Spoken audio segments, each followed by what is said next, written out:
할렐루야. 우리 좌우 앞뒤에 계신 분들과 우리 이렇게 고백하고 선포하고 인사했으면 좋겠습니다. 주님의 은혜가 우리 가운데 충만합니다.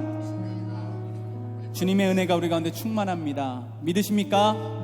그 은혜가 충만한 이 자리 가운데 오신 여러분 가운데 하나님의 은혜가 여러분의 삶을 채워주시고 하나님의 사랑으로 덧입혀 주실 줄로 믿습니다. 우리 이 시간 다 함께 일어나셔서 사도신경으로 우리의 신앙을 고백하겠습니다.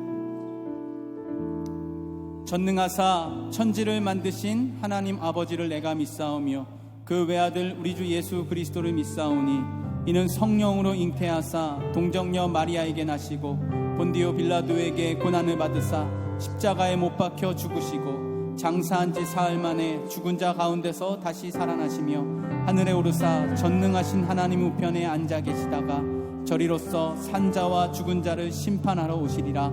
성령을 믿사오며 거룩한 공예와 성도가 서로 교통하는 것과 죄를 사하여 주시는 것과 몸이 다시 사는 것과 영원히 사는 것을 믿사옵나이다. 아멘. 언제나 우리와 함께 계신 그 주님 앞에 감사와 영광의 박수 올려드리겠습니다. 할렐루야. 그 주님을 찬양합시다.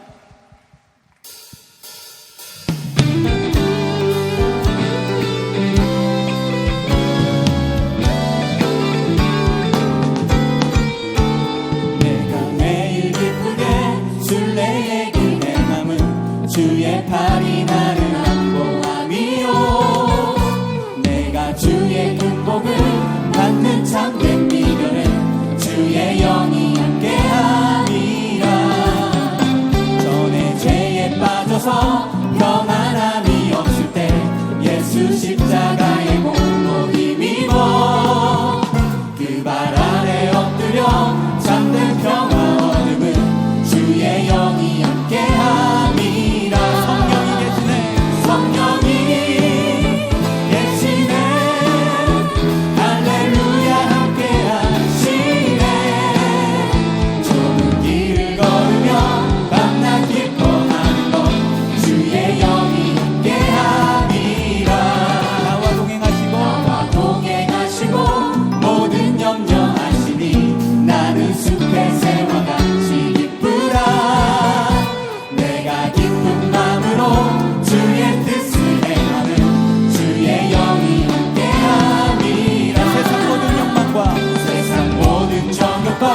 나의 모든 욕망은 십자가의 힘이 못을 박았네. 어둠 밤이 지나고 무거운 짐 벗으니 주의 영이 함께함이라.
되십니다.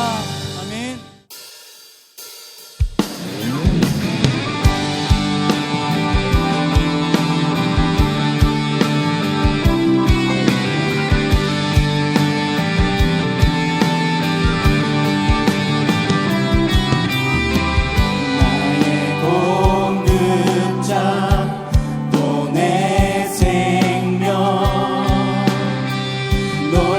놀라우신 하나님,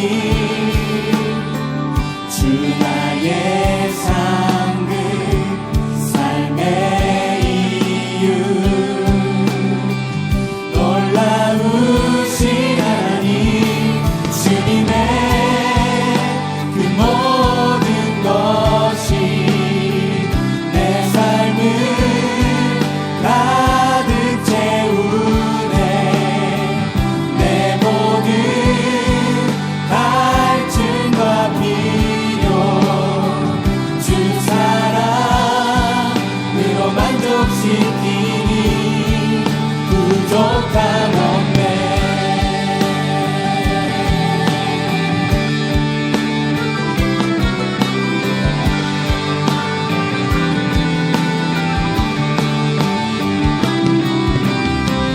내 죄 위하여 계속하신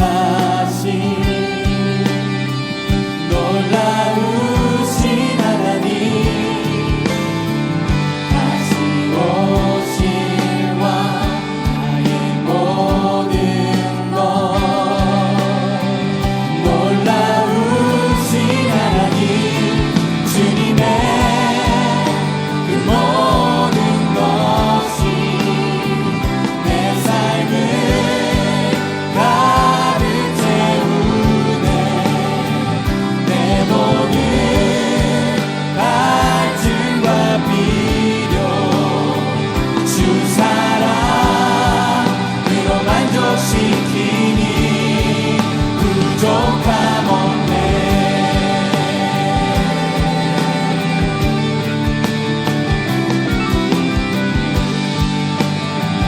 우리 함께 고백합시다. 내가 원하는 모든 것보다 내가 원하는 모든 것보다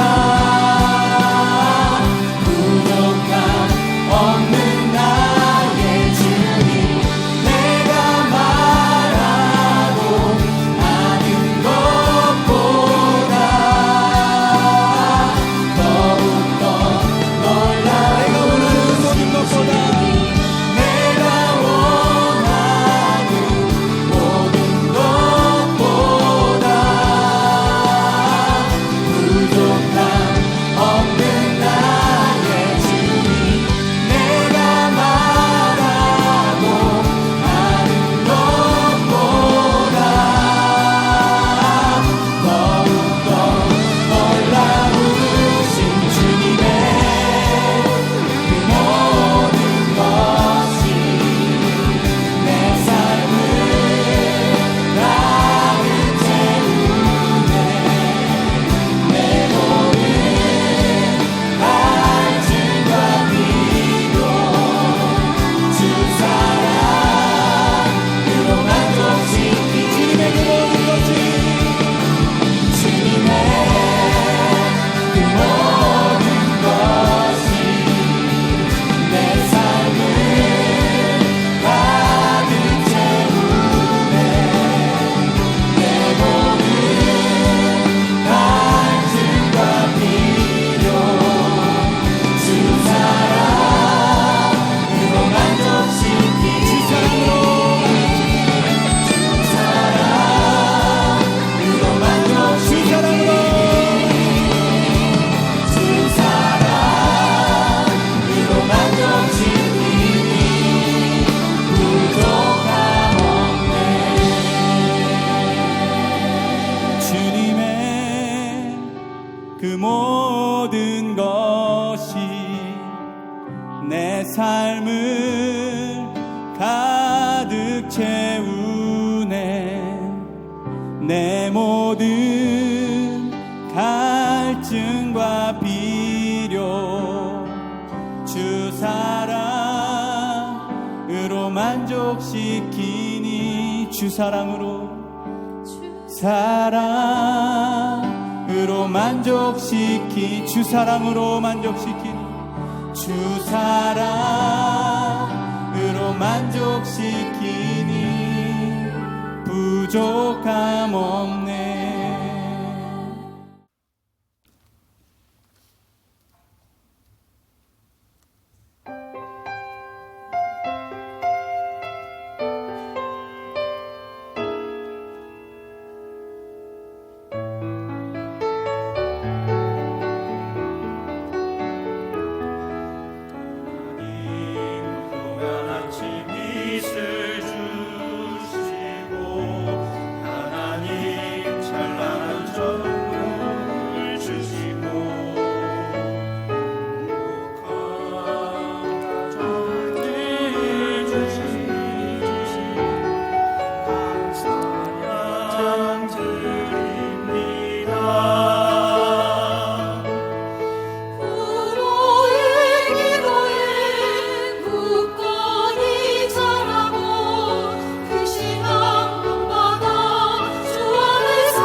본문의 말씀을 통해서 어버이 사랑이 어떤 사랑일까요? 요즘 자꾸만 핵가족이 되고 혼자 사는 가족들도 많고 때로는 부모의 관계성도 참 어려운 이때에 어버이의 사랑이 어떤 사랑인가? 어버이 사랑 속에 우리가 하나님의 사랑을 좀 깨닫고 발견하고 그리고 다시 한번 어버이에 대한 감사의 마음이 우리 가운데 있을 때 하나님의 약속하신 이 축복이 우리 가운데 있게 되는 줄 믿습니다. 본문의 말씀을 통해서 몇 가지를 함께 말씀을 나누며 은혜 받기를 원합니다. 첫 번째로 절대적 사랑이죠. 어버이의 사랑은요 절대입니다. 여러분 본문의 말씀을 보세요. 딸이 병들었습니다. 육체의 질병이 아니라 정신의 병입니다. 여러분 세상의 기준 가만히 보십시오. 똑똑해야 칭찬받고 좀 띠라면 사랑받지 못한다고 생각하지요. 여러분 성적이 우수하면 사랑받고요, 성적이 떨어지면 미움받는다고 생각합니다. 그러기 우리의 자녀들 성적에 대한 스트레스가 얼마나 많아요. 공부 잘해야 된다는 중압감이. 유능하면 인정받고 무능하면 소외당한다고 생각합니다. 여러분 우리나라 옛날에 내려온 부모에게 효에 관하여 말할 때는 보통 6가지가 있어야 된다고 얘기합니다. 하나는 건강해야 합니다. 건강해야지요. 두 번째는 봉양해야 됩니다. 부모에게 경제적 능력이 없기에 우리가 모시고 살며 대접해 드려야 됩니다. 물질적으로 부족함이 없도록 보살펴 드리는 것이 효입니다. 세 번째는 양지해야 된다는 겁니다. 부모님의 뜻을 헤아려 실천하는 겁니다. 부모님이 바라고 원하는 것 이루고 가는 겁니다. 네 번째는 공대해야 된다는 겁니다. 늘 인격을 높이며 부모의 인격을 높이며 존경해 드리는 겁니다. 다섯 번째는 부모님께 욕이 돌아가지 않게 해야 된다는 겁니다. 여섯 번째는 입신양명해야 된다는 겁니다. 여러분 가만히 보십시오. 그런데 부모에게 있어서 자녀들 향한 사랑은요, 옛날 우리의 선조들이 생각했던 효의 기준들과는 상관이 없습니다. 공부를 잘하든 못하든 건강하든 건강하지 못하든 상관이 없습니다. 자녀들 향한 이 어버이의 사랑은 이런 건 아무런 상관이 없습니다. 가만 보십시오. 오히려 몸이 약한 자식에 더 사랑 많이 가는 것이 어버이의 마음입니다. 공부가 좀 떨어지는 자녀에게 더욱더 마음이 갑니다. 말썽을 피우며 짐을 나간 자식에게 더 많은 사랑을 보내는 것이 부모의 마음이고 어버이의 사랑입니다. 내가 능력이 없다고 해서 어버이의 사랑으로부터 벗어났다고 생각할 일은 없는 겁니다. 내가 쓸모없는 인생이라고 해서 나를 버리는 우리의 어버이는 없습니다. 내가 연약하면 연약할수록 우리의 어버이는 나를 더 사랑하십니다. 그렇죠? 저도 자식을 기르고 여러분도 자녀 키울 겁니다. 어떠십니까? 건강한 것에 마음만이 갑니까? 아니면 좀 약한 것이 마음이 갑니까? 여러분 우리나라에 왜 막내를 사랑하지요? 약하기 때문에.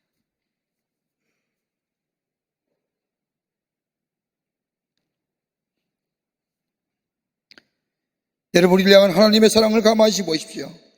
부모의 사랑, 부모님, 어버이의 사랑과 하나님의 사랑의 차이점이 어디인 줄 아십니까? 여러분 부모의 사랑도 한계가 있습니다. 이런 절대적인 사랑, 약한 것에 조금 더 부족한 것에 더 많이 쓰이고 더 사랑하지만 부모의 사랑과 저 하나님의 사랑은 구분점이 있습니다. 여러분 부모의 사랑의 한계는 어디냐? 내 자식입니다. 다른 자식 그렇게 사랑할 수 있어요? 없잖아요. 내 자식에 대한 절대적인 사랑.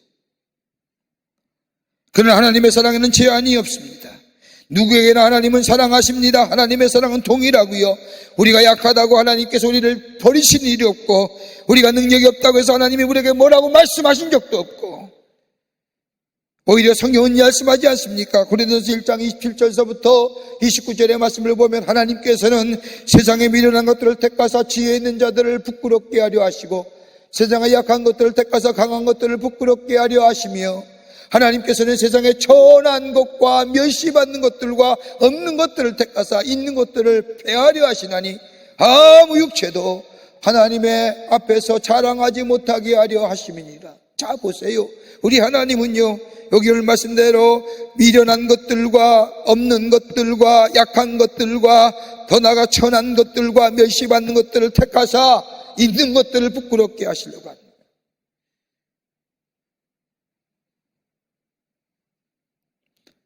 하나님의 사랑은 다른 사랑과 비교할 수 없는 절대적인 사랑입니다.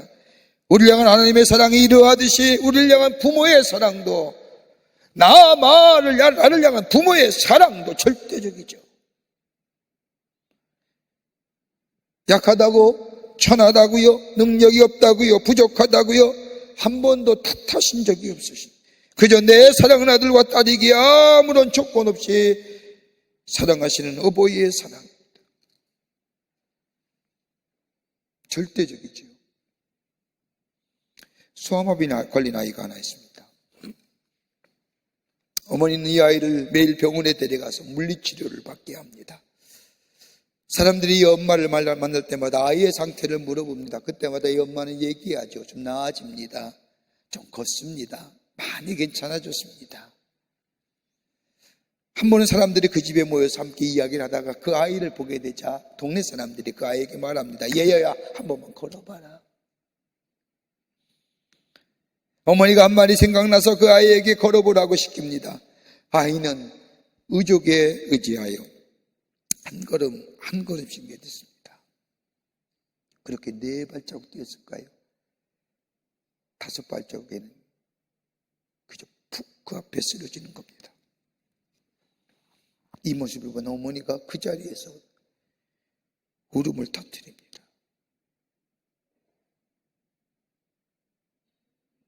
이 어버이의 모습입니다.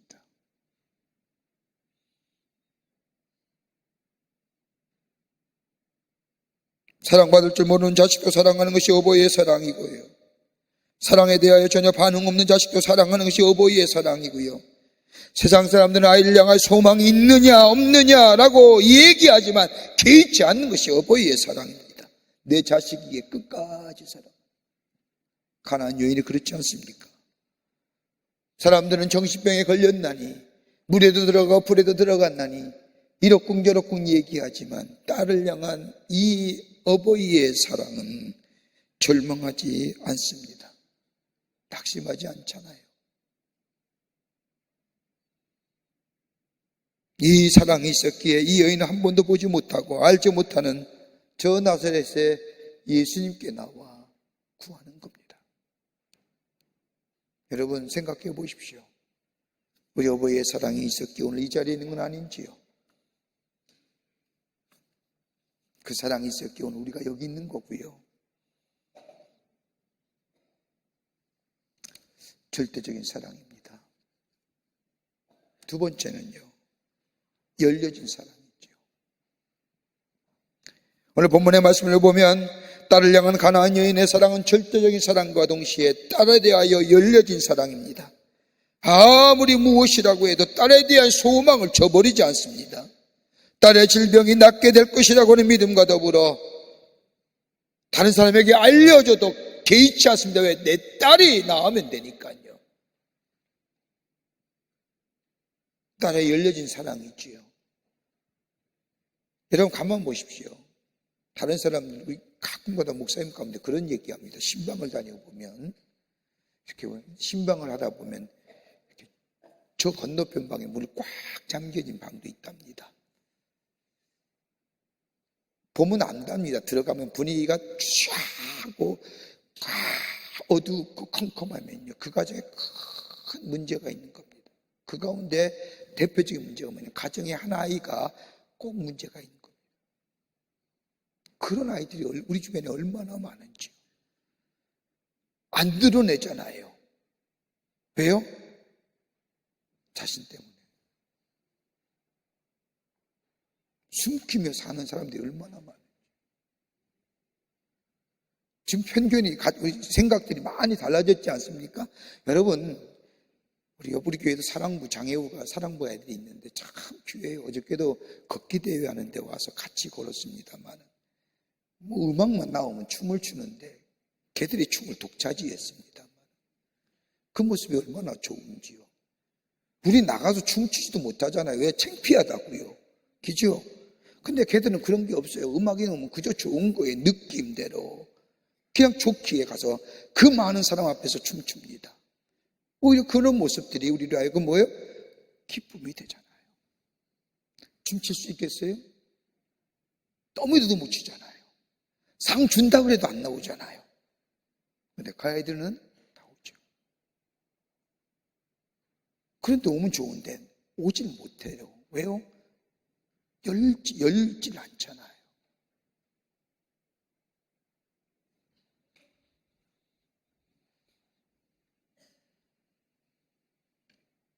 한번 생각해 보십시오. 아마도 오늘 가나안 여인은 사람들의 따가운 눈총 속에서 예수님 앞에 나옵니다. 아마도 딸에 대하여 닫혀진 사랑을 가진 사람이라면 혹 다른 사람이 알까봐 숨기기에 급급했을 겁니다. 혹시나 다른 사람이 알까봐 두려워했을 겁니다. 그러면 이 여인은 그러하지 않습니다. 되돌아내놓고요, 예수님께 달려나오고요, 구합니다. 여러분, 성 어거스틴의 어머니였던 모나카는 어거스틴을 낳자마자 기도로 키우고 하나님의 말씀으로 정성을 들여 가르쳤습니다. 그런데 아이가 철을 들면서 빗나가기 시작을 하지요. 말썽을 부리고 타락의 길을 걸어갑니다. 급기야 집을 가출해버리고요, 13년 동안 이 어머니는 이 어거스틴을 위해서 기도합니다. 13년을 울고 다녔었다는 거예요. 사람들이 왜 우나 이유 아는 거예요. 아들 때문에. 마침내 어거스틴은 여행 중에 암브로시우스라고 하는 감독을 만나 거듭나고 새로운 사람이 됩니다. 그리고 집으로 돌아왔을 때 그는 새로운 변화된 사람이 됐지요. 그리고 얼마 지나서 그의 앞에 뭐가 붙어요? 세인트.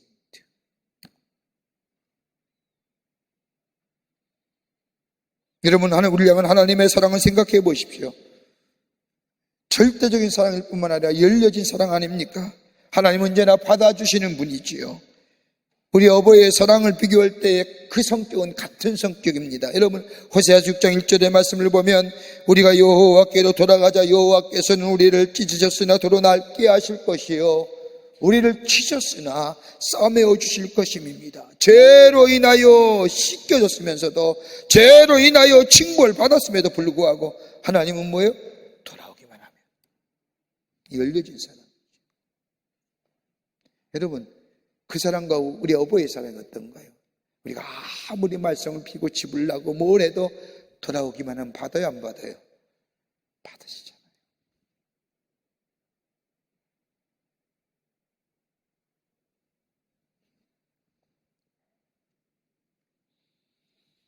그러기에 성경에 잠언서 23장 22절의 말씀을 보면 너 낳은 아비에게 청종하고 내 늙은 어미를 경히 여기지 말지니라.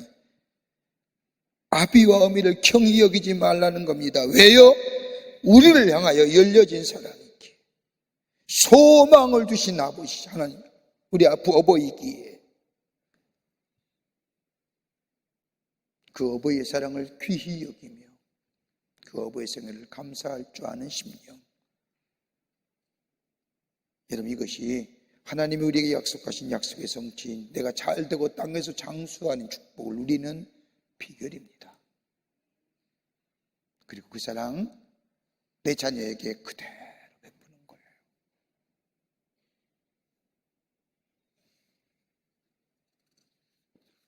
끝으로 오늘 본문에 나타난 또 하나의 이 어머니의 사랑은 다른 게 아니라 믿음으로 고백 속에 담겨진 겸손한 사랑입니다. 믿음의 고백 속에. 오늘 본문의 말씀을 보세요. 이 가나안 여인이 예수님이 나올 때 그냥 나온 것이 아닙니다. 오늘 본문의 말씀이면 소리 지르며, 그냥 소리 지르는 게 아니라 큰 소리로 질렀다는 겁니다. 여러분, 소리 지르다고 하는 것은 헬라어로 크라제이라고 얘기하는데 이 말은 반복하는 현재 진행형입니다. 예수 앞에 나올 때 소리를 크게 질렀다는 겁니다. 예수여 한 번만이 아니라 소리를 엄속해서 지속해서 질렀다는 겁니다. 뭐라고요? 주 다윗의 자손이에요. 한 번만 아니라 주 다윗의 자손이요, 주 다윗의 자손이요.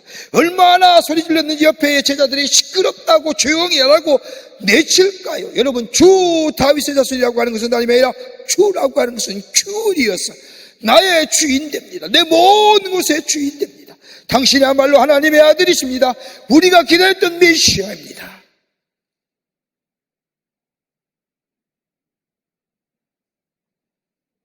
여러분, 기가 막힌 고백 아닙니까? 이와 비슷한 고백이 어떤 고백일까요? 베드로가 저 가이사랴 빌립보에서 했던 주는 그리스도시요 살아계신 하나님의 아들입니다 라고 하는 고백. 당신이 내 삶의 모든 것 되십니다. 주 되십니다. 당신이 우리의 구세주 크라이스트입니다. 당신이야말로 메시아입니다.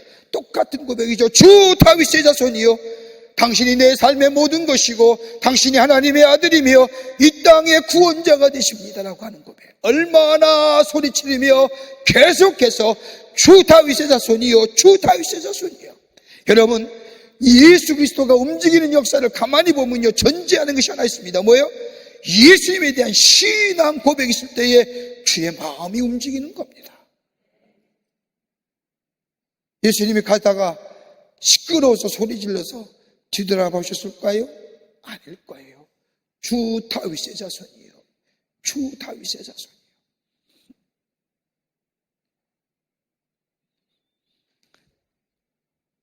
예수께 나온 이 여인이 내 딸이 병들었습니다. 고쳐주십시오라고 이 믿음의 고백에 간구를 드리게 될 때에 예수님이 뭐라고 얘기하십니까? 오늘 본문의 말씀을 보면 참으로 예수님이 이렇게 야박하고 야속하실 수가요. 여기 말씀을 보면 나는 이스라엘 집에 잃어버린 양 외에는 다른 데로 보내심을 받지 아니하였노라. 그러자 도와주소서라고 얘기하자 예수님께서 자녀의 떡을 취하여 뭐에게 던지며? 개들에게 던지 마땅치 아니하다. 여러분, 여기서 개라고 하는 이야기는요, 그냥 우리가 지금에 생각하는 개 그런 차원이 아닙니다. 반려견의 차원이 아닙니다. 하도 요즘에 뭐 봄이라고 해서 개들이 얼마나 예쁜지. 어떤 할아버지가 딸의 집에 갔는데 가만히 보니까 딸의 집에 서열이 있대요. 제일 왕이 아이고요, 두 번째는 자신의 딸이고요, 세 번째는 남편이고, 네 번째는 뭐요? 개고요, 다섯 번째가 자기래요. 그러니까 사람 치고 잘 안 되는 거죠. 며칠 살다가 집으로 돌아오는데 다 없는 거사 편지를 썼답니다. 야, 나 오 간다. 나를 맞이하는, 나를 배웅해 준 것은 사모밖에 없구나. 오는 누구요? 할아버지. 사모는 뭐요? 개. 사오가 간다. 개. 그런 개가 아니에요. 여기서 개라고 했네요. 가장 지저분한 동물. 온갖 전염병, 온갖 잡병 다 전염시키는 가장, 자신을 향하여 개라고 얘기하는 것은 다름이 아니라 유대인들이 이방인을 향하여 개라고 얘기하는 것과 같은. 예, 맞습니다. 나는 개와 같은 사람입니다. 나는 도덕적으로나 윤리적으로나 무엇 하나 하나님의 거룩한 백성 될 수 없지만, 그러나 하나님의 은총 가운데 사는 거 아닙니까? 하나님 은총 가운데 사는 거 아니냐 말이에요.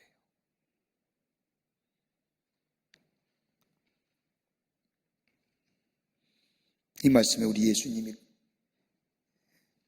뭐라고 말씀하십니까? 돌아가라, 귀신이 내 딸에서 나갔느니라. 자녀를 위한 겸손한 사랑, 믿음의 고백 안에 있는 겸손함입니다. 어느 방송 매체에서 나왔던 이야기죠. 남편이 세상을 떠나고 딸 하나만 데리고 어렵게 사는 어머님이 분식점을 하고 있었습니다. 혼자서 이 딸을 잘 키우기 위해서 지금 고등학교 다니는 아이가 미술에 재능이 있어서 저 미술학원을 보내고 있었습니다. 어느 날 분식점에서 일하는데 비가 오는 겁니다. 오더니 장대비로 쏟아지고 변하여 쏟아지는 겁니다. 어머니는 깜짝 놀라서 딸이 돌아올 때가 된 것을 알고 우산 2개를 들고 미술학원으로 달려갑니다. 아무 생각 없이 가서 문 앞에 턱하니 서서 보니, 처마 밑에 서서 보니 일하던 모습 그대로인 겁니다. 앞치마는 둘렀지요. 옷은 말이 아닙니다. 밀가루가 덕지덕지 붙어 있어요. 이 모양을 하고 딸아이의 미술학원에 비가 온다는 그거 보고 달려온 겁니다. 이를 어쩌나? 아이들이 보면 감수성에 예민한 우리 딸이 부끄럽다고 생각할 터인데, 그래 어떡합니까? 이미 여기까지 왔으니 우산 2를 들고 처마 밑에 서 있습니다. 시간이 되어서 저 2층에서 딸이 내려오다 보이는 것이 내려다보는 겁니다. 엄마는 우산을 들고 손을 하면서 엄마가 왔다라고 손짓합니다. 손을 흔드는데 딸아이가 안 내려오는 겁니다. 한참을 기다려도 안 내려옵니다. 이때 엄마는 자신의 모습이 창피하다고 안 내려오는 것이라고 생각을 하고 마음이 속이 상해서 집으로 돌아옵니다. 너무 속이 상한 나머지 한 달 동안 딸아이와 말을 안 합니다. 그렇게 한 달이 지난 후에 딸이 그림을 잘 그렸다고 미술 발표를 하고 상을 받는다고 해서 미술학원에 갔습니다. 딸이 특상을 받았는데 수상 작품의 제목이 다른 것이 아니라 세상에서 가장 아름다운 모습, 이런 제목의 그림으로 상을 받는 겁니다. 그 그림 가만히 보니까 다름이 아니라 처마 밑에서 우산을 둘을 들고 서 있는 어머니, 비를 맞으면서 서 있던 자신의 한 달 전의 모습을 이 딸이 캔버스에 그림으로 그린 겁니다. 이 어머니는 왈칵 감정이 북받치고 딸아이를 잡고 눈물을 지며 행복해 했다는 겁니다.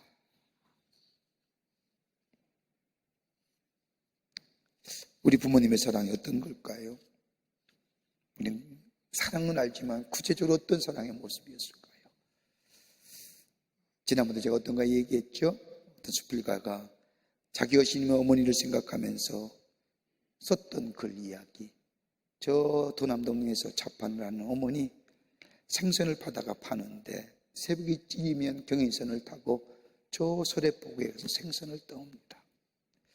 갈 때는 사람이 별로 없어서 기차에 차장이 태워주지만은 생선을 띄어서 돌아올 때면 아침 출근 시간이냐 기차의 차장이 타지 말라고 제지하지요. 그럴 때마다 우리 어머니는 그분의 배에 육탄전을 벌이면서 올라탔답니다.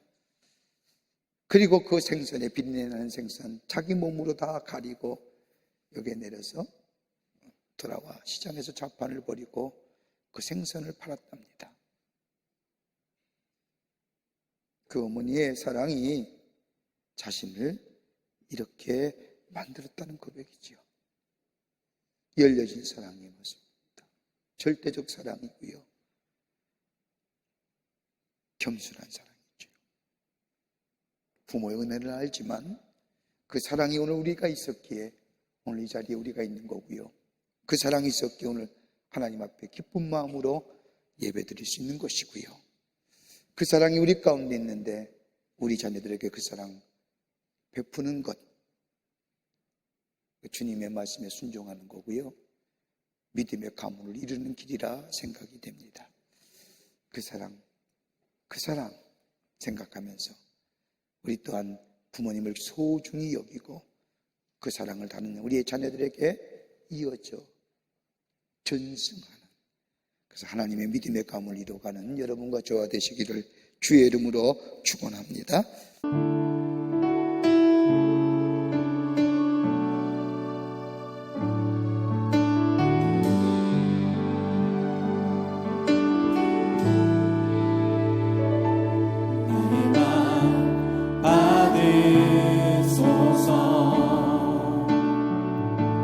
오셔서 주님의 처소 삼으소서. 나의 전부이신 주여 내 맘을 받아주소서. 나의 맘 받으소서. 오셔서 주님의 처소 삼으소서. 나의 전부이신 주여 내 맘을 받아주소서.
거룩한 주의 날 주의 전에 올라와 마음과 정성을 모아 예배드리며 주의 말씀 가슴에 품고 저 세상에 나가 하나님의 사람으로 주님을 영화롭게 하는 자로 살기로 새롭게 결단하고 성전에 물러서는 우리 모든 광림의 권속들 위해 주께서 지금으로부터 영원토록 함께 하시기를 간절히 축원하옵나이다.